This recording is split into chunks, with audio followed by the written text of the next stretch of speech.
but I understand Nadi Pariksha is something that we all must do. So, welcome you all. And I just am thankful to Naveen ji and Ayush Darpan for providing me an opportunity to interact with 70,000 plus people across the world who are following Ayush Darpan. This is a great opportunity. I remember those days when I learned pulse diagnosis for the first time. That was like an eureka moment for me because prior to that, since I took admission to my BMS course almost 15 years prior to the thing where I learned my pulse diagnosis, I was just trying to know more about pulse diagnosis. मुझे आज भी याद है मैंने जब BMS में admission लिया था तब उस वक्त के हर एक वो बड़ा वैद्य जिसको बड़ा कहा जाता था वो सब नाड़ी परीक्षा करने में माहिर थे और नाड़ी परीक्षा करने में इस तरीके से माहिर थे कि वो जाने ही उसी लिए जाते थे कि वो एक अच्छी से अच्छी नाड़ी परीक्षा करते थे। बस लोग कहते थे कि बस उन्होंने उंगली रखी नाड़ी पे और बता दिया लगातार कि क्या हो रहा है, कैसे हो रहा है, क्या करना चाहिए। हमने जब बीएमएस में एडमिशन ली तो हमारी भी इच्छा वही रही कि हम भी एक इस तरीके से वैद्य करके जाने चाहिए कि जिसको नाड़ी परीक्षा के माध्यम से सब कुछ आसानी से समझ में आता हो। पर कॉलेज में एडमिशन लेने के बाद पता चला कि नाड़ी परीक्षा दिखती है उतना आसान खेल नहीं है। ये हमें अलग तरीके से देखना पड़ेगा क्योंकि कोई कॉलेज में पढ़ाता ही नहीं था, ना हमने किसी टीचर को हमारे नाड़ी परीक्षा करते हुए देखा, ना उन्होंने कभी कुछ बताया। जब सिलेबस का आता पता चला तब पता चला कि नाड़ी परीक्षा सिलेबस में है ही नहीं। बड़ा अजीब सा लगा कि जब दुनिया में लोगों में ये नाड़ी परीक्षा इतनी प्रचलित है, इतनी महत्वपूर्ण मानी जाती है, आयुर्वेद का प्रतिरूप के रूप में मानी जाती है, वो नाड़ी परीक्षा हमारे कोर्स में ही नहीं है। बड़ा मेहनत करते थे हम उसके बारे में बहुत जानकारी इकट्ठा करने का कोशिश करें, अलग अलग लोगों से मिले, अलग अलग वैद्यों के पास मिले जो जाने जाते थे उनके नाड़ी परीक्षा के लिए। और जैसे उनके पास गए वो नाड़ी परीक्षा तो करते थे, बहुत शानदार तरीके से करते थे, निदान भी बिल्कुल उचित तरीके से जाते थे। पर उसके बावजूद जब हम बात करते थे कि हमें भी सिखाओ, हम भी सीखना चाहते हैं नाड़ी परीक्षा, हम एक अच्छा वैद्य बनना चाहते हैं, ऐसा वैद्य जो नाड़ी परीक्षा के लिए जाना जाता हो, तब नाड़ी परीक्षा एक बड़ी भयंकर विधा है। आपको गुरु की सेवा करनी पड़ेगी, सालों साल का अनुभव लगता है इसके पीछे। और हम तो शास्त्र के विद्यार्थी ठहरे। हमने कहा उनसे कि ये कैसा संभव है, रुग्ण की परीक्षा में से एक परीक्षा है, आयुर्वेद शास्त्र सब कुछ खोल कर दे रहा है, चरक सुश्रुत वाग्भट ने अपने से कुछ भी नहीं छुपाया, इस दुनिया को पूरा शास्त्र खोल कर दे दिया। वो लोग ऐसा कैसे कर सकते हैं कि जो नाड़ी परीक्षा जैसी विधा है जिसके कारण से आयुर्वेद जाना जाता है, आयुर्वेद के वैद्य जाने जाते हैं, वो क्यों नहीं बताया जाता। हमने पूरा महाराष्ट्र के अनेक डॉक्टरों से, वैद्यों से, जो भी जाने जाते थे नाड़ी परीक्षा के, उनसे मिले, कोई भी नाड़ी परीक्षा सिखाने को तैयार नहीं था। हमने कहा शायद यहाँ पर नहीं पढ़ने को मिलेगा, तो हमने हमारा हाउस जॉब नासिक में लिया। नासिक में एक बहुत बड़े वैद्य थे, मैं नाम नहीं लूंगा किसी का आज, वो नाड़ी परीक्षा के लिए जाने जाते थे और उन्होंने कहा कि नहीं, ये नाड़ी परीक्षा तुम ऐसा कैसा सीख सकते हो, तुम हमारे विद्यार्थी ही नहीं हो, हम क्या सोचते हैं आपको पता नहीं है। मैंने कहा मैं आयुर्वेद शास्त्र अच्छी तरीके से पढ़कर आया हूँ, मैं अपने विद्यापीठ में प्रथम क्रमांक से मेरा बीएमएस पास किया है, उसके पहले भी मैंने काफ़ी साल, 6 साल में मैं प्रथम क्रमांक से पास हुआ हूँ और काफ़ी अच्छे तरीके से सभी शास्त्रों को अपनाने का, समझने का प्रयास करता हूँ। तो मैं आपके शास्त्र को भी समझने का प्रयास करूंगा, मुझे नाड़ी परीक्षा आप सिखाओ। उन्होंने कहा नहीं, ये नाड़ी परीक्षा आपके बस का रोग नहीं है।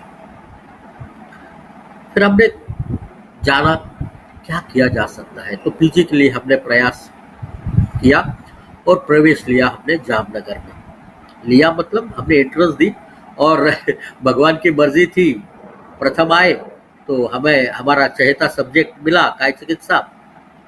वहां जैसे ही प्रवेश लिया, वहां पता चला कि जामनगर में नाड़ी परीक्षा की ही नहीं जाती, और उसका कारण भी बड़ा अजीब था। हमने वहां देखा कि जामनगर में सब कुछ वही फॉलो किया जाता है जो चरक में वर्णित है, और चूंकि चरक में नाड़ी परीक्षा वर्णित नहीं है तो जामनगर में नहीं है। अब जामनगर में जो नाड़ी परीक्षा नहीं है तो हमें भी सीखने नहीं मिली, पर जामनगर में जाने का एक बड़ा फायदा हुआ।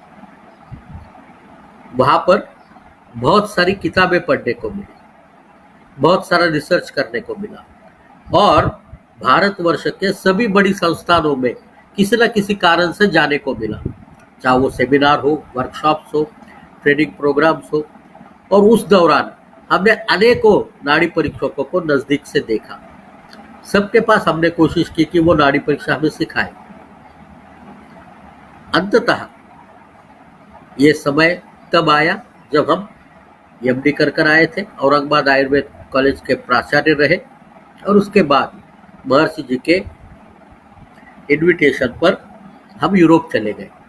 यूरोप में महर्षि जी के सानिध्य में बृहस्पति देव त्रिगुणा जी के एक परम शिष्य थे, त्रिपाठी साहब। उनके पास से हमने नाड़ी परीक्षा के चुनिंदा बिंदु को समझने का, सीखने का प्रयत्न किया। उन्होंने सिखाया आपको जो बिंदु उनको पता थे, और उसी नाड़ी परीक्षा को हम लेकर आपके सामने आ रहे हैं। ये नाड़ी परीक्षा मेरी अपनी विधा नहीं है। नाड़ी परीक्षा वर्षों से भारतवर्ष में ही नहीं पर दुनिया में सभी जगह पर की जाने वाली एक रुग्ण की परीक्षा पद्धति है। मैं जो नाड़ी परीक्षा आपके साथ आज और आज के बाद के कुछ दिनों में लगातार जो प्रस्तुत करने जा रहा हूँ, जो अनुभव मैंने वहां से पाया, उस अनुभव को हमने देखा कि इस तरीके से नाड़ी परीक्षा सीखी नहीं जा सकती। उसको सीखने का कोई एक तरीका होना चाहिए। ये तरीका हमने इजाद किया, एक मॉड्यूल बनाया जिसमें नाड़ी परीक्षा 5 स्तरों में सीखी जा सकती है, और उन 5 स्तरों को आयुर्वेद के पद्धति में, आयुर्वेद की विधा में किस तरीके से निश्चित किया जा सकता है, ये बताने का प्रयास किया। और इसके साथ जो उभर के आया वो एक नाड़ी परीक्षा का सुचारू, शास्त्रीय, सहजता से साध्य होने वाला, मैं फिर से दोहरा रहा हूँ, सुचारू, शास्त्र सिद्ध, सहजता से साध्य होने वाला, और कोई भी व्यक्ति जो नाड़ी परीक्षा सीखना चाहता हो उस इन बिंदुओं को अगर ध्यान में लेवे तो वो निश्चित तौर पर नाड़ी परीक्षा कर सकेगा अच्छे तरीके से। मैं अक्सर, ये मेरा वर्कशॉप जो होता है वो तकरीबन 9 घंटे का मैं हमेशा लेता हूँ। एक दिन का वर्कशॉप 9 घंटे का, एक 3 दिन का हमारा एडवांस वर्कशॉप होता है, 8 दिन का मास्टर ट्रेनर प्रोग्राम होता है, और हमारा ये कोर्स जो है वो Maharashtra university of health sciences ने 1 साल का पोस्ट ग्रेजुएट फेलोशिप प्रोग्राम करके अप्रूव भी किया है। ये कोर्सेस हम अलग तलग चल जाते हैं, पर मैं फिर से दावे के साथ कहता हूँ, ये आने वाले 4-5 दिन अगर आप हमारे साथ लगातार बने रहे और जो बिंदु हम आपको बता रहे हैं उन बिंदुओं को ध्यान से समझे तो नाड़ी परीक्षा आपके बाएं हाथ का खेल होगा, क्योंकि ये बिल्कुल शास्त्र शुद्ध शास्त्रीय पद्धति है। चलो देखते हैं कि नाड़ी परीक्षा होती क्या है।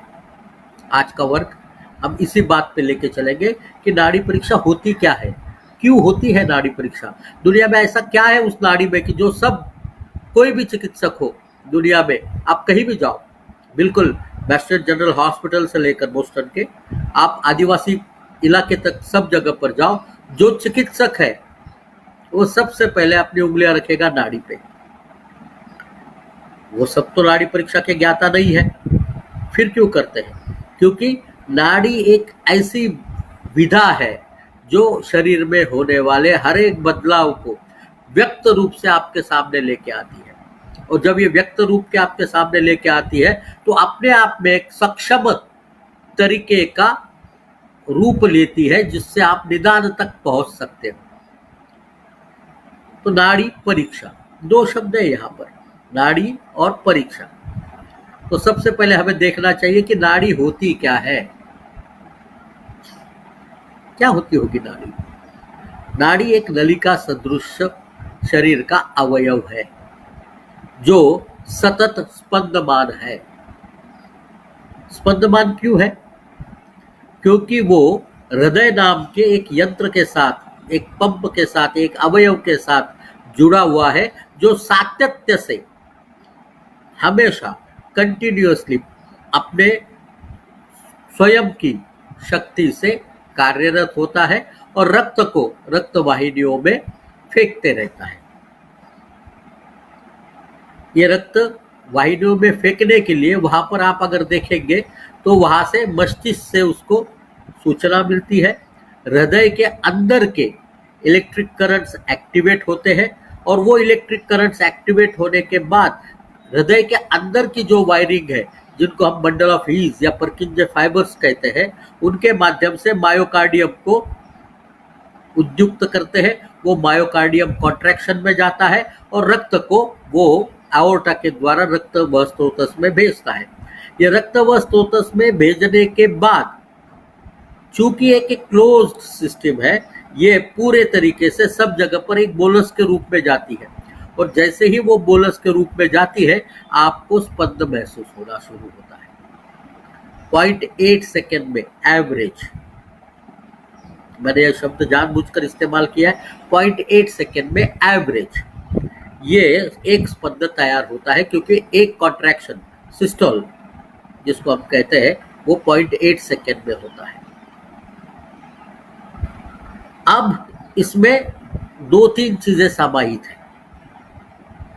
एक तो ब्रेन से आने वाला फीडबैक, दूसरा मायोकार्डियम में जनरेट होने वाला इलेक्ट्रिक करंट और तीसरा मायोकार्डियम के स्पाज्म जिसको हम सिस्टोल के रूप में जानते हैं।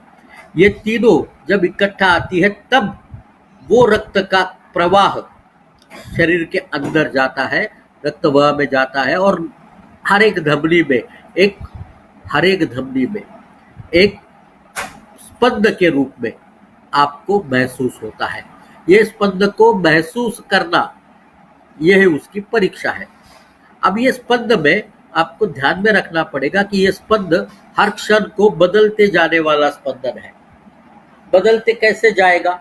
बहुत सिंपल है, क्योंकि हर एक क्षण में ब्रेन से होने वाला फीडबैक बदलने वाला है।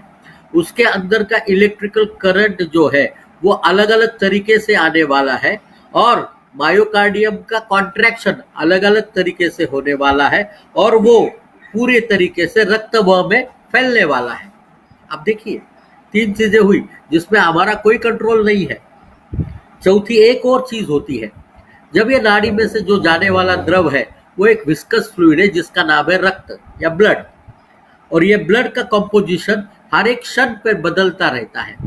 जैसे ही उसमें हमने सांस अंदर ली, उसके अंदर एक ऑक्सीजनेशन की प्रक्रिया हुई, उसके अंदर से कार्बन डाइऑक्साइड निकलकर बाहर गया, तो एक ऑक्सीजनेटेड ब्लड अब कॉन्ट्रैक्शन के थ्रू एओर्टा द्वारा शरीर को पहुंचाते हैं। पर जैसे जैसे वो आगे पहुंचेगा उसमें से कुछ ऑक्सीजन बाहर निकलेगा, कुछ न्यूट्रिएंट्स कार्बन डाइऑक्साइड अंदर आएगा, कुछ न्यूट्रिएंट्स बाहर निकलेंगे, कुछ वेस्ट मटेरियल अंदर आएगा और इस तरीके से एक साइकिल में वो अंदर का मटेरियल जो रक्त है वो भी हर क्षण को बदलता रहता है।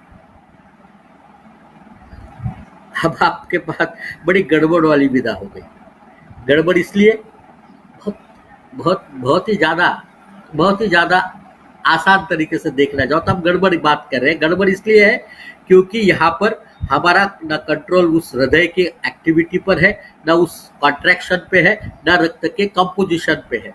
इस पूरी प्रक्रिया में अगर कुछ होता है तो ये रक्त का कंपोजिशन बदलने के कारण से उसका रक्त वाहिनियों पे बढ़ने वाला दबाव कम ज्यादा होता है और जैसा ही प्रोसेस हमारे कॉन्ट्रैक्शन की सिस्टोल की कम ज्यादा होती है, रक्त में हमें बदलाव दिखने लगता है।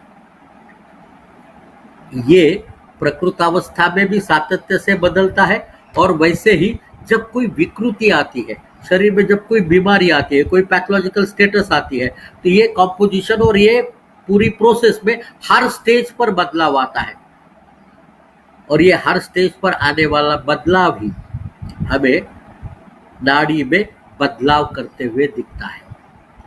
हर स्टेज पे आने वाला electrical, mechanical and chemical, biochemical बदल, ये तीनों बदलाव हमें नाड़ी में एक स्पंद के बदलाव के रूप में दिखते हैं।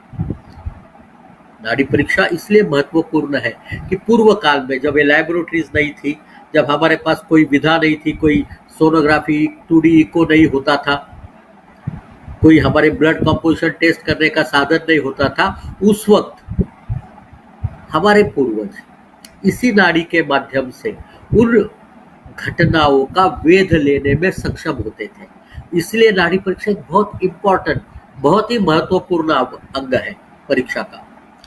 नाड़ी परीक्षा पीछे चलती गई क्योंकि हमारे पास नई नई और शास्त्रीय विधा आने लगी, तो नाड़ी परीक्षा की तरफ से लोगों का ध्यान हटने लगा। पर आज भी ये नाड़ी परीक्षा सबसे सस्ती, सबसे सुंदर, सबसे टिकाऊ, सबसे जल्दी आपको महत्वपूर्ण ज्ञान देने वाली प्रक्रिया है। आज से तकरीबन 25 साल पहले तक लोग बाग नाड़ी परीक्षा को शास्त्रीय मानने को तैयार ही नहीं थे। उनका कहना था कि ये तो सब्जेक्टिव फेनोमेना है, ये गुरु के आशीर्वाद से मिलने वाली विधा है, यह आपको भयंकर अभ्यास करने वाली प्रक्रिया है। आप एकलव्य के जैसे सालों साल एक ही चीज का ध्यास लेकर काम करोगे तो मिलने वाली विधा है। बात को समझने की प्रक्रिया है। हमारी बहुत सारी चीजें विज्ञान ने आसान कर दी है, वैसे ही नाड़ी परीक्षा भी। मैं आपके साथ बात करूंगा वैज्ञानिक पर नाड़ी परीक्षा सिखाऊंगा जो अपने हाथ के उंगलियों से की जाती है। कोई यंत्र की जरूरत नहीं पड़ेगी आपको, पर इसके पीछे का शास्त्र पता चल गया तो ये आपके लिए बहुत आसान होगा। आज हम बात कर रहे हैं टेक्नोलॉजिकल माध्यम के द्वारा। मैं फेसबुक पर लाइव हूँ और दुनिया में फेसबुक चलाने वाले अनेकों लोग इसको इस समय देखते होंगे। मुझे थोड़ी शुरुआत में दिक्कत आई क्योंकि सही बटन मिल नहीं रहा था, पर जैसे ही सही बटन मिल गया मेरे लिए ये बहुत आसान हो गया। आसान इसलिए हो गया क्योंकि बाद में कोई प्रक्रिया ही नहीं थी। बाद में तो मैंने मात्र आपके सम्मुख बात ही करनी थी, तो नाड़ी परीक्षा करना वो ये जितना आसान है उतना ही नाड़ी परीक्षा का विधा समझने के बाद, उसके पीछे का शास्त्र समझने के बाद आपको बहुत बहुत ज्यादा आसानी से नाड़ी परीक्षा करते आएगी। मैंने 20-25 साल पहले की बात की, तब तक नाड़ी परीक्षा एक बड़ा सा अजीब सी चीज लगती थी। अजीब सी इसलिए लगती थी क्योंकि पता ही नहीं चलता था कि ये नाड़ी परीक्षा के पीछे गड़बड़ क्या है। 25 साल पहले हार्ट रेट वेरिएबिलिटी नाम की एक प्रक्रिया ध्यान में आई। हमारे मानवीय आंखों को जब हम ईसीजी निकालते हैं, सामान्य तौर पर ईसीजी निकालते हैं हम 25 मिलीमीटर पर सेकेंड के स्पीड पर, और उसमें हमें PQRS नाम की वेव, PQRS थी, PQRS कॉम्प्लेक्स और T वेव, इस तरीके की वेव्स मिलती है। और उससे हम एट्रियल कॉन्ट्रैक्शन कैसा है, वेंट्रिकुलर कॉन्ट्रैक्शन कैसा है, रेस्टिंग पीरियड कैसा हो रहा है, इसका एक अंदाजा लेते हैं। और उसके वो इलेक्ट्रिकल करंट के द्वारा गिनी जाने वाली चीज है। इसी को जब कन्वर्ट किया गया मैकेनिकल फोर्स के रूप में, हम गाड़ी में जब वो एक बोलस के रूप में, एक स्पंद के रूप में, एक क्रैश के रूप में आने लगा, तो वो थर्स्ट जब महसूस होने लगा तो उसको एक मैकेनिकल फोर्स में कन्वर्ट किया गया और उस मैकेनिकल फोर्स को एनालाइज करने का प्रयास किया गया। जब आर्टिफिशियल इंटेलिजेंस आया तब ये हार्ट रेट वेरिएबिलिटी गिनना आसान हो गई और आज दुनिया के अनेक देशों में हार्ट रेट वेरिएबिलिटी का उपयोग आपके नैदानिक प्रक्रिया में होता है। नाड़ी परीक्षा और कुछ भी नहीं, ये सिर्फ मैन्युअल तरीके से हार्ट रेट वेरिएबिलिटी को समझने की प्रक्रिया है। नाड़ी परीक्षा ये और कुछ भी नहीं, पर मैन्युअल तरीके से तीन उंगलियों के माध्यम से शरीर में घटने वाली हर घटना का वेध लेने की एक प्रक्रिया मात्र है। जैसे हम ज्योतिष में देखते हैं कि आपकी जन्म कुंडली लगा दी, आपकी जन्म कुंडली में स्थित ग्रहों का ज्ञान लिया, उन ग्रहों में होने वाले अंतर का ज्ञान लिया, उन ग्रह के चलन का ज्ञान लिया, तो आपको आपके भविष्य का, भूत का, सबका ज्ञान होना संभव होता है। नाड़ी परीक्षा बिल्कुल वैसी ही है। इन 3 उंगलियों के माध्यम से, इन 3 उंगलियों के माध्यम से इनको अगर हम इस ज्ञान को वात पित्त कफ में कन्वर्ट कर सके, हम वात पित्त कफ में परावर्तित कर सके, हम वात पित्त कफ में समझ सके, तो यही नाड़ी परीक्षा हमें आयुर्वेद में रुग्ण के शरीर में घटने वाली हर उस प्रक्रिया का ज्ञान देने में सक्षम होगी। नाड़ी परीक्षा बिल्कुल सहज, मैं फिर से दोहरा रहा हूँ, बिल्कुल सहज, सभी को करते आने वाली आसान सी प्रक्रिया है। आप आदिम से आदिम इलाकों में चले जाइए, वनवासी लोगों के साथ बात करिए और आपको पता चलेगा उनके यहाँ भी जो हीलर है, जो चिकित्सक है, वो नाड़ी परीक्षा करता है। अगर आप दुनिया का इतिहास देखेंगे, आज भी अमेज़न के जंगलों में, सुदूर अफ्रीका में, साइबेरिया में, दूरवर्ती चाइना में आपको नाड़ी परीक्षा करते हुए ही वैद्यों के चित्र मिलेंगे। इतिहास में सब जगह पर और वर्तमान में भी सभी जगह पर रुग्ण की चिकित्सा की शुरुआत, रुग्ण की परीक्षा की शुरुआत सबसे पहले अगर कहीं होती है तो वो है नाड़ी परीक्षा। इसलिए ये महत्वपूर्ण है। हम अगर इसको और समझने का प्रयास करें आयुर्वेद शास्त्र के हिसाब से, तो नाड़ी परीक्षा क्या होती है? आतुरम परीक्षा। सबसे बड़ा सवाल है कि आप परीक्षा किसकी करेंगे? भले हमारा शास्त्र स्वस्थातुर परायणम है, पर बहुत कम वैद्यों के पास स्वस्थ व्यक्ति चिकित्सा लेने आते हैं। हमारे पास बहुसंख्या में आतुर आता है, और जैसे ही वो आतुर आने लगे तो पहली बात पड़ती है कि उसकी परीक्षा करें। तो परीक्षा कैसे करेंगे? दर्शनम स्पर्शनम प्रश्नैहि परीक्षितैहि रोगिणाम। दर्शनम, स्पर्शन और प्रश्न, इन तीनों के माध्यम से रोगी का परीक्षण करना चाहिए। फिर परीक्षण करके हमको क्या लेना है, किसके बारे में ज्ञान मिलाना है, तो आगे की बात कहते हैं। दुष्यम देशम बलम कालम प्रकृतिम अनलम वयाः सत्वम सात्वम तथा आहारम अवस्थाश्च पृथकम विदा। दुष्य नंबर 1, देश, बल, काल, प्रकृति, अग्नि, वय, सत्व, सात्म्य और आहार, ये 10 चीजों का हमको ज्ञान लेना है। कैसा लेना है? आतुरम परीक्षे प्रकृतितः विकृतितया, यानी वो स्वस्थावस्था में कैसा होता होगा या अभी बीमार है तो कैसा है, उसमें क्या बदलाव हुआ है, इसका ज्ञान लेना है।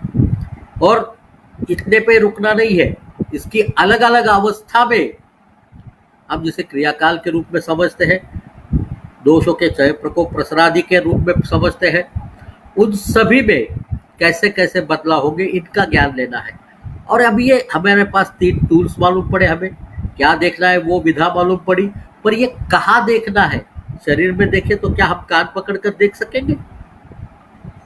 नाक को हाथ लगाए तो देख सकेंगे? बाल पकड़ के निदान कर सकेंगे? नहीं।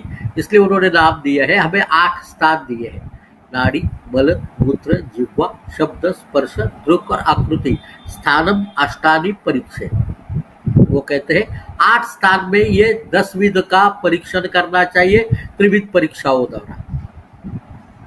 वो दर्शन, स्पर्शन, प्रश्न से हो सकता है, और आपको ये 10 का परीक्षण करना है आपके नाड़ी, ये सबसे पहला स्थान है। तो नाड़ी परीक्षा को भी, नाड़ी को एक स्थान के रूप में देखा गया है जहां पर त्रिविध विधाओं से 10 विध परीक्षा की जा सकती है। वो प्रकृतिस्थावस्था में की जा सकती है, विकृतिस्थावस्था में की जा सकती है, और हमें अलग अलग अवस्था में करनी पड़ेगी। मैंने आपसे एक बात कही थी, अगर आप ध्यान से सुन रहे हो, कि नाड़ी ये सतत से बदलने वाली प्रक्रिया है। It is a changing force of the body, क्योंकि वो हर क्षण में वहां पर होने वाला इलेक्ट्रिक करंट बदलने वाला है, वहां पर होने वाली उसकी केमिकल, बायोकेमिकल रिएक्शंस बदलने वाली है, उसका मैकेनिकल फोर्स बदलने वाला है और उसका होने वाला दबाव बदलने वाला है। तो ये हर क्षण को आपको अलग अलग प्रक्रिया से मिलेगी। अगर हम आयुर्वेद शास्त्र के हिसाब से देखेंगे तो वयो अहोरात्रि भुक्तानाम त्यांत मध्य अधिका क्रमात्, या ऋतु के अनुसार आपको इन दोषों में बदलाव दिखेगा, और दोषों में बदलाव दिखेगा तो तय है कि ये दोषों का बदलाव हमें नाड़ी में भी उसी तरीके से स्पष्ट रूप में मिलेगा। तो नाड़ी परीक्षा करने के लिए हमें उन नलियों का परीक्षण करना है जो स्पंदमान है, हृदय से जुड़ी हुई है, हृदय से रक्त को लेकर पूरे शरीर में फैलने वाली है, उनका परीक्षण। और ये परीक्षण कहाँ का किया जा सकता है? नाड़ी परीक्षा करने के अनेकों जगह बताई है। आप एक प्रयास करके देखिए, जरा हाथ आपके दोनों शंख प्रदेश पर रखिए, मिल रही है नाड़ी? थोड़ा सा नासा मूल पे पकड़ के देखिए, नाड़ी मिलती है क्या? बिल्कुल मिलेगी। आप गल में देखिए, नाड़ी मिलेगी। कक्षा में देखिए, नाड़ी मिलेगी। कुरकुर में देखिए, नाड़ी मिलेगी। आपके जादू के पीछे वाले हिस्से में देखिए, नाड़ी मिलेगी।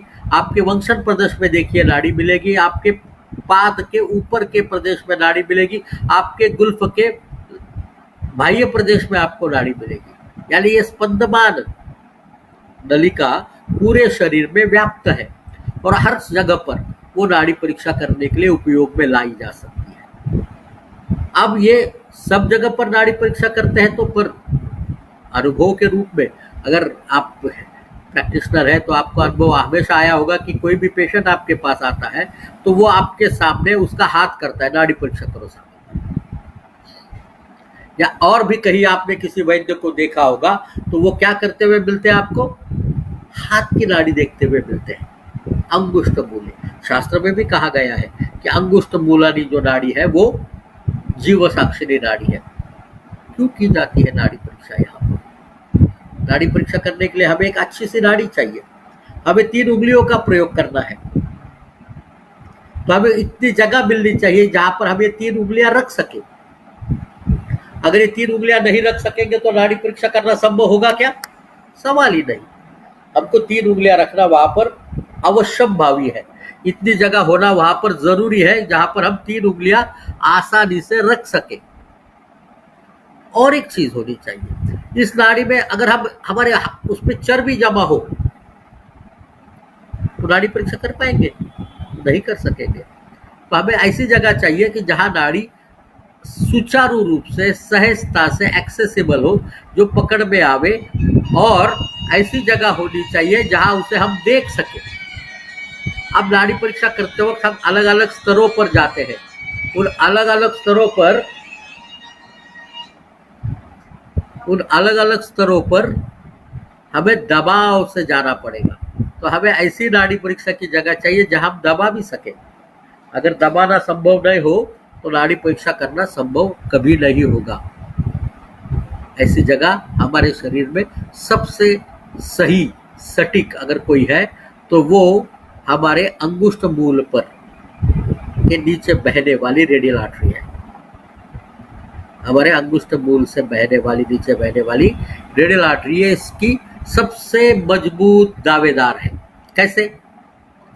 बड़ा मस्त है।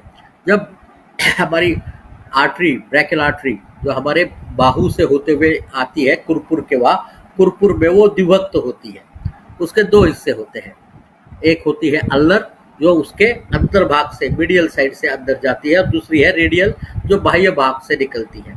तो बाह्य भाग से निकलने के बाद उसका पहले वाला 2/3 हिस्सा जो है वो मसल के अंदर से फेशिया के नीचे से जाता है, पर नीचे के 1/3 में, जैसे हमारे पूर्व बाहु पर आएगी तब आखिरी जो 1/3 है वो हिस्सा, वो सुपरफिशियल फेशिया को पियर्स करके हुए ऊपर की तरफ आती है और बिल्कुल त्वचा को लगकर ये चलती है। It is the only subcutaneous artery. Probabilities that makes it the most superficial artery. अब इससे उत्तान और कोई नाड़ी नहीं है, इससे आसान जगह पर कोई नाड़ी नहीं मिलती।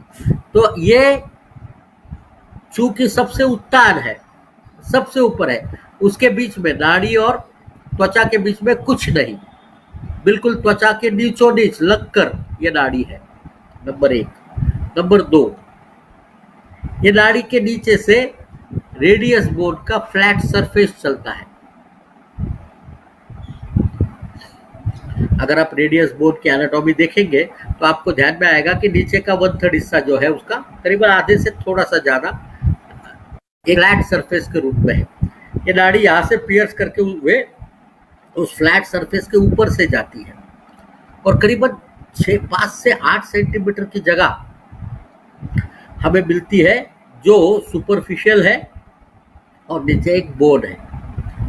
अब जहां से वो पियर्स होके आई है फिशिया को, वहां पर तो वो नाड़ी बंध में है और आगे जाते हुए हमारे मणिबंध के बंध में भी वो, जिसको हम रिस्ट बैंड्स कहते हैं, उसमें भी वह अटकती है। तो ये नाड़ी सबसे सुपरफिशियल होने के बावजूद हड्डी के ऊपर होने के बावजूद भी हिलती नहीं है। तो वो नाड़ी परीक्षा के लिए सबसे सटीक जगह बनाती है, क्योंकि हमें 3 उंगली रखने के लिए जितनी जगह चाहिए उतनी पूरी जगह वहां उपलब्ध है। वहां पर नाड़ी सबसे सुपरफिशियल है, सिर्फ त्वचा के बिल्कुल नीचों की तरफ, यानी नाड़ी और त्वचा के बीच में और कोई व्यवधान नहीं है। और तीसरी सबसे महत्वपूर्ण, वो अपनी जगह पर स्थिर है। तो ये उस स्थान को नाड़ी परीक्षा के लिए सबसे उम्दा स्थान बनाती है। इसीलिए दुनिया में अगर कोई भी नाड़ी परीक्षा करता हो या पल्स का उपयोग करता हो, किसी भी तरीके के निदान के लिए करता हो, वो फिर चाइनीज नाड़ी परीक्षा हो वो या फिर हमारी अपनी भारतीय आयुर्वेदीय नाड़ी परीक्षा हो, या एक मॉडर्न मेडिकल डॉक्टर भी पल्स अगर देखता है तो वो प्रमुखता से कहाँ नाड़ी देखेगा, तो रेडियल आर्टरी को देखेगा, रेडियल आर्टरी को छुएगा और वहां पर स्पर्श महसूस करने का प्रयास करेगा। पर इतने से काम नहीं चलता, क्योंकि हमें ये 3 उंगलियां सटीक जगह पर रखनी चाहिए। कभी रेडियो चलाते हैं आप? जरूर चलाते होंगे। आजकल तो पुराने रेडियो बंद हो गए, अब तो हम FM इस्तेमाल करते हैं हमारे मोबाइल पर, जिसमें प्रीसेट चैनल्स होते हैं। हमारे स्टेशन सभी प्रीसेट है, तो हमें पता चलता है कि हमें कौन सा स्टेशन लगाना है, तो हमने वहां पर उस स्टेशन के नंबर को दबा दिया तो हमारा स्टेशन लगता है। पर हमें जब पहली बार अगर हम किसी जगह पर है तो हमें स्टेशन को ढूंढना पड़ता है, और वो स्टेशन को ढूंढने की प्रक्रिया को कहते हैं ट्यूनिंग। पहले बड़े ट्रांजिस्टर के पहले वाले रेडियो आते थे, बड़े वाले जो वाल्व के साथ चलते थे, वहां तो स्टेशन का बटन दबाओ, उसके बाद उसको ट्यून करो और ट्यून करने के बाद फाइन ट्यून करो। इस तरीके से हम स्टेशन लगाते थे। नाड़ी परीक्षा में अगर सटीक करनी है तो अंदर से भी वेव्स तो चलती है, उन वेव्स को पकड़ना है, हमको एक अच्छे तरीके से उसको ट्यून करना पड़ेगा। और ट्यून करने के लिए हमें उस जगह पर सटीक तरीके से पहुंचना पड़ेगा। अभी कैसे पहुंचेंगे? तो बहुत सिंपल सा विधा है, क्योंकि नाड़ी परीक्षा करते वक्त आपको हमने बताया कि ये नाड़ी परीक्षा हम वहां पर क्यों कर रहे हैं, क्योंकि वो सबसे ऊपरी सतह पर चलने वाली सबक्यूटेनियस आर्टरी है, और सबक्यूटेनियस आर्टरी के साथ हमें वो और भी एक चीज आगे देती है कि वो उस बोन के ऊपर से चलती है। हमें इस नाड़ी को आइडेंटिफाई करने का, लोकेट करने का सबसे शानदार तरीका उसी में से मिलता है। कौन सा तरीका है ये? तो ये हमें उस flat surface of radius bone के ऊपर है। तो ये flat surface of radius bone को आइडेंटिफाई अगर हम कर सके तो हम नाड़ी परीक्षा करने का सबसे सही जगह ढूंढ सकते हैं। तो ये कैसे ढूंढेंगे? तो नाड़ी परीक्षा में जो फ्लैट सरफेस ऑफ रेडियस है उसका अंत को हमारा प्रथम बिंदु पकड़ में लेते हैं। उसके अंत को हम हमारा प्रथम बिंदु के रूप में समझते हैं। प्रथम बिंदु क्या? जहां से हमारा आरंभ बिंदु है। तो नाड़ी परीक्षा हम करेंगे तो हमें ये लोकेशन आइडेंटिफिकेशन करना बहुत जरूरी है। तो अंगुष्ठ मूल पे अगर नाड़ी है, आप अगर मुझे देख सकते हैं तो कृपया ध्यान रखें कि मैं क्या कर रहा हूं, उसको देखिए। आपकी एक हाथ मेरे तरफ वेव करिए, आपका तलुआ मेरे तरफ होना चाहिए, और दूसरे हाथ की तर्जनी आप आपके अंगूठे के नाखून के बीचों बीच से लेकर पार्श्व से, नाड़ी के इस तरफ से, हाथ के पार्श्व से, lateral side of the arm, अगर आप घुमाएंगे धीरे से, बिल्कुल धीरे धीरे, कोई जल्दी नहीं, तो आपको एक यहाँ पर उभार मिलेगा, एक बोनी प्रोमिनेंस मिलेगा। उस बोनी प्रोमिनेंस को कहते हैं स्टाइलाइड प्रोसेस या रेडियल ट्यूबरोसिटी, स्टाइलाइड प्रोसेस या रेडियल ट्यूबरोसिटी। अब ये रेडियल ट्यूबरोसिटी जो है, ये एंड पॉइंट है उस फ्लैट सरफेस का जो रेडियस बोन का है। तो हमें यहाँ से अपना उंगली को अंदर की तरफ ले जाना है, तलुओं के मध्य की तरफ, पर मध्य को क्रॉस नहीं करना है। अगर आप देखेंगे तो ये एक उभरी हुई टेंडन आपको दिखेगी। आपको नाड़ी यहाँ से लेते हुए इस उंगली को धीरे से बीच की तरफ लेके आना है। यहाँ पर आपको एक गड्ढे जैसी, गटर जैसी एक थोड़ा सा एक धसा हुआ सा भाग आपके उंगली को स्पर्श में आएगा। आपको उंगली के सिर्फ इस भाग का प्रयोग करना है, सिर्फ सामने वाले भाग का, इसका कतई नहीं। ये सिर्फ आपको ऊपरी जो सतह है, जिसको हम टिप ऑफ इंडेक्स कहते हैं, उसी का प्रयोग करना है। आपने ये जगह ढूंढी, यहाँ से आप मीडियली गए और यहाँ पर आपको एक गड्ढे जैसी जगह मिली। आप उंगली रखिए, तकरीबन बहुत सारे लोगों को यहाँ पर स्पंदन मिलना शुरू होगा। कुछ एक लोग होंगे जहाँ पर इनको यहाँ स्पंदन नहीं मिलेगा। तो अगर नहीं मिला तो थोड़ा सा नीचे की तरफ जाइए, धीरे धीरे। आपको उठा उठा के नहीं रखना है, उछल उछल करके नहीं जाना है, आपको स्लाइड करना है, आपको स्लाइड करना है। और जैसे ही आपको स्पंद मिले, जैसे ही आपको स्पंद मिले, इस उंगली को 90 डिग्री में रखना है। आप मेरा हाथ को देख सकते हैं, ये 90 डिग्री में है। जहां स्पंद मिला उसके बगल में दूसरी उंगली रखना है और उसके बगल में तीसरी उंगली रखना है। ध्यान रखिएगा, इस प्रक्रिया को हर बार यही प्रक्रिया को फॉलो करना है। इस प्रक्रिया को छोड़कर अगर नाड़ी परीक्षा करें तो आप सही लोकेशन पर नहीं जा सकेंगे, और जैसे कि सही लोकेशन पर नहीं जा सकेंगे तो आपका स्टेशन भी गलत लगेगा। आप नाड़ी परीक्षा में से जो सुनना चाहते हो वो नहीं सुन पाओगे। तो आपको नाड़ी परीक्षा करने के लिए जो अपेक्षित प्रक्रिया है, उस अपेक्षित प्रक्रिया के लिए उसका सही लोकेशन ढूंढना सबसे जरूरी है। नाड़ी परीक्षा के बारे में जब हम आज आपसे बात कर रहे हैं कि नाड़ी परीक्षा क्यों करना, वो बताया हमने आपको। नाड़ी परीक्षा कहाँ करना, ये हमने आपसे आज बात की। नाड़ी परीक्षा कहाँ करना, ये सबसे जरूरी है। हम यहाँ भी नाड़ी परीक्षा कर सकते हैं, और इतना ही क्या, आप अगर उंगली को इस तरीके से पकड़ेंगे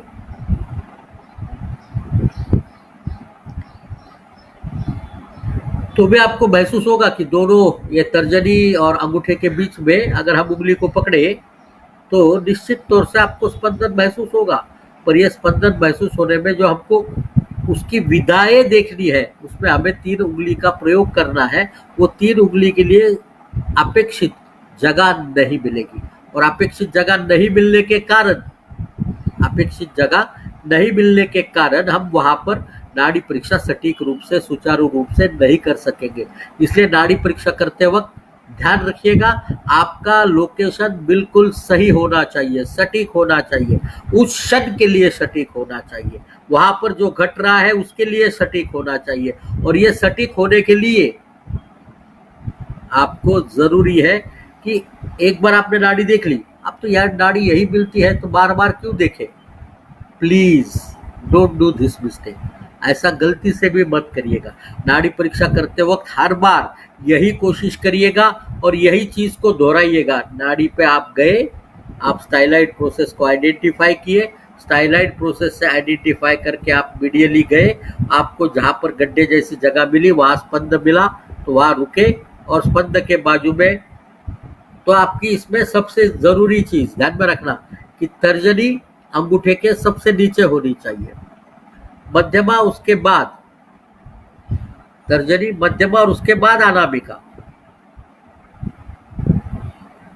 नाड़ी परीक्षा करते वक्त आपको सबसे महत्वपूर्ण चीज ध्यान में रखना चाहिए, लोकेशन आइडेंटिफाई किया आपने, लोकेशन आइडेंटिफाई करने के बाद हर एक उंगली का अपना स्थान है, क्योंकि उस स्थान पर अगर आप नहीं कर पाओगे तो आपको वो जो उसका एल्गोरिदम है या उसका जो अनुपात है जिसके साथ हमारी नैदानिक प्रक्रिया चलती है उसमें गड़बड़ हो सकती है। बहुत सारे लोग मुझे कहते हैं ऐसे देखेंगे नाड़ी तो क्या बिगड़ेगा, जैसे मैंने पकड़ के दिखाया, मेरे से गलती से भी वैसा होना मुश्किल होता है, इसलिए थोड़ी आपको दिक्कत आ रही। जैसे हमारी अनामिका अंगूठे की तरफ गई तो क्या होता है, ऐसा करना कितना आसान है, हाँ? या ऐसा करना कितना आसान है कि आप ऐसी नाड़ी पकड़ के देख ले, पर ऐसी नाड़ी नहीं देखना है। आपकी तर्जनी हमेशा अंगूठे के नीचे होनी चाहिए, मध्यमा उसके बाद और अनामिका उसके बाद। इसका कारण है यह अनामिका जो है वो हृदय से सबसे नजदीक होनी चाहिए। हृदय से जब खून आएगा तो इस तरफ से आएगा, तो हमारा सबसे पहला जो स्पर्श है वो अनामिका पे मिलना चाहिए, उसके बाद मध्यमा पर, उसके बाद हमारे तर्जनी पे मिलना चाहिए। दो चीजें, नाड़ी में नाड़ी कहाँ की ढूंढना और वहां पर उंगलियां कौन से तरीके से रखना, ये दोनों तरीके से लोकेशन आपको समझना जरूरी है। ये दोनों तरीके से लोकेशन जब समझेंगे तभी आपको नाड़ी का फील महसूस होगा। ट्राई कर सकते हैं आप, देखिए नाड़ी लगती है क्या आपको, और मैं गारंटी से कहता हूँ कि यहाँ नाड़ी आपकी आसानी से लगेगी। नाड़ी नहीं लगने की दो कारण होते हैं, मात्र दो ही। एक है याकोहामा या टाकायाशी डिसीज, जिसको पल्सलेस डिसीज के रूप में भी जाना जाता है। ये इसमें नाड़ी में पल्सेशन मिलता नहीं है, नाड़ी का पल्सेशन मिलता ही नहीं है। पर ये डिसीज बहुत अनकॉमन है, और जब हम किसी अनकॉमन चीज का निदान करने का प्रयास करते हैं तो संभावना सबसे अधिक वो होती है कि हमारी सबसे ज्यादा बड़ी गलती वहां हो सकती है। नाड़ी परीक्षा करते वक्त आपको दूसरी एक चीज सबसे इंपॉर्टेंट ध्यान में रखनी पड़ेगी कि आपका कॉमन सेंस अलर्ट होना चाहिए। जो हमारे शास्त्र में चिकित्सक के पास जो हम षोडशकल भेषज में चतुष्पाद में चिकित्सा विशक के चतुष्पाद जब देखते हैं उसमें सबसे पहला आता है दक्ष। You have to be alert, you have to be very alert. आपको वो हर चीज जिसमें बदलाव होता है उसको महसूस करने की क्षमता अपने आप में होनी चाहिए। जब ये महसूस कर सकेंगे तभी आप नाड़ी परीक्षा कर सकोगे। नाड़ी परीक्षा ये विधा नहीं है कि आप बस उंगली रख दिए और आपको कोई कान में आके बता देगा कि इस बंदे के कफज कास हुआ है, नहीं, ऐसा नहीं होता। या इसको संधिपातिक ज्वर है जिसमें पित्त प्रधानता है। आपको हर चीज को सटीकता से समझना पड़ेगा, उतनी ही सटीकता से जितनी सटीकता से हम बाकी नैदानिक प्रक्रिया करते हैं, उतनी सटीकता के साथ अगर आप देखोगे तो ये नाड़ी परीक्षा आपको बहुत बहुत बहुत आसानी से करते आएगी, बहुत आसानी से। अब ये नाड़ी का एक फोर्स होता है जिसको हम पल्स प्रेशर कहते हैं, जिसको हम पल्स प्रेशर कहते हैं। नाड़ी का दबाव कितना लगता है, तो सिस्टोलिक और डायस्टोलिक के बीच वाला जो डिफरेंस होता है, आप अगर ब्लड प्रेशर गिनते हैं रुग्ण का तो एक सिस्टोलिक होता है 120-80 हम कहते हैं, कभी 140-90 होता है, कभी 170-110 होता है, कभी 90-60 हो जाता है, कभी उससे भी कम होता है, जो हमें ये दर्शाता है कि रुग्ण के ब्लड का, रक्त का प्रवाह में प्रेशर कितना है। और ये प्रेशर ही नाड़ी का प्रेशर है। The difference between systolic blood pressure and diastolic blood pressure is known as pulse pressure. The difference between systolic pressure and diastolic pressure is known as pulse pressure, और उसी दबाव पर हमको नाड़ी मिलती है।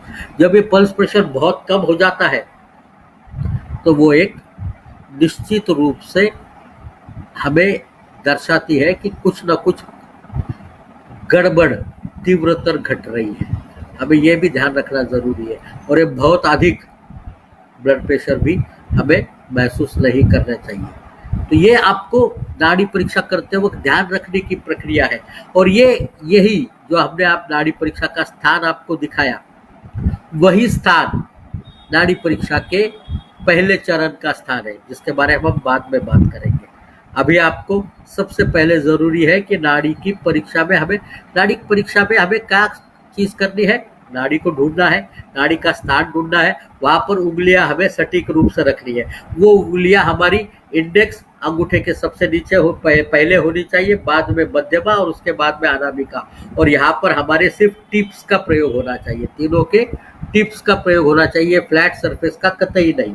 ये भाग का कभी प्रयोग नहीं करना, हमें प्रयोग करना है मात्र ऊपरी सतह का। ये 90 डिग्री में, 90 डिग्रीज में हमें अपने नाड़ी पे रखनी है, और उसमें जो स्पंद होते हैं उस स्पंदों को परीक्षण करने का प्रयास करना चाहिए। ये स्पंद किस तरीके का लग रहा है, उसकी गति कितनी है, बल कैसा है, ताल कैसा है, उसकी नियमितता कैसी है, ये सबको अगर हम शांति से परीक्षा करें तो ही हमें नाड़ी परीक्षा आसानी से करते आएगी। नाड़ी परीक्षा के परिचय में आज इतना ही।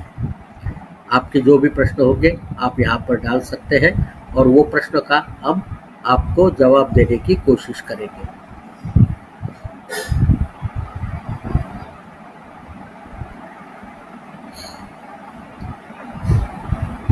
फिर से दोहराए, नाड़ी परीक्षा कहाँ करना है। मुझे लगता है कि नाड़ी परीक्षा आपको सबसे इम्पोर्टेंट चीज, फिर से एक बार दोहराते हैं पूरी प्रक्रिया को। हाथ को रखना है इस तरीके से, आपके दूसरे हाथ की उंगली की तर्जनी के लेना है, आपको स्टाइलाइड प्रोसेस को आइडेंटिफाई करना है। स्टाइलाइड प्रोसेस को आइडेंटिफाई करने के बाद उसे मीडियली लेके जाना है, और मीडियली लेके जाने के बाद आपको वहाँ पर स्पंद लगा, एक गड्ढे जैसी चीज लगेगी, वहाँ पर स्पंद मिलना चाहिए। जैसे ही स्पंद मिला तो आपको उंगली वहाँ रखनी है 90 डिग्री में, उसके बाद में मध्यमा रखनी है, उसके बाद में अनामिका रखनी है। When you are passing your index finger through the border of your arm, you must find the styloid process first. And after identifying the styloid process, take your finger medially just before the midline of the wrist. There you can find a gutter-like place where you might find the pulsation there and there itself. But in case you didn't find the pulsation there, you can slide your finger a little bit downwards till you find the pulsations, and once that pulsation is identified, you keep your fingertip just in right angle to your arm, place the middle finger next to it and the ring finger next to it. When you put all the three fingers together, then only it is possible to make sure that all the fingertips, you are using only the fingertips, not the flat surface of the fingers. And once you put all your fingertips together there, then what you find is more important. And then that is what the understanding of that is called as pulse diagnosis or Nadi Pariksha. You have to read the Nadi and then do the pulse diagnosis. Thank you very much.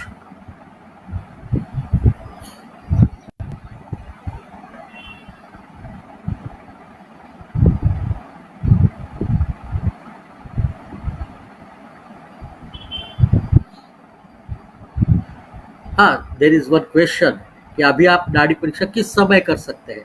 नाड़ी परीक्षा मैं तो मानता हूँ कि रुग्ण जब हमारे पास आवे नाड़ी परीक्षा करनी चाहिए, पर हमें ये ध्यान रखना चाहिए कि उस समय दोषों की स्थिति कैसे होगी। अगर हमें नाड़ी परीक्षा जो समय पर, अगर उपयुक्त समय अगर हम चाहते हैं जिसमें बाह्य तकलीफ कम से कम हो, तो हमें सबसे पहले उसको खाली पेट सवेरे के समय, जब आप आराम से बैठे हो, आपकी रात भर की नींद हुई है, आपका मल विसर्जन हो चुका है और आपने कुछ खाया पिया नहीं है, ऐसे समय नाड़ी परीक्षा करेंगे तो बाह्य तकलीफें मिनिमम हो सकती है, और उसके बाद आप नाड़ी परीक्षा को कर सकते हैं। हाँ, मैं आगे चल रहा है, बंद कर दूं क्या?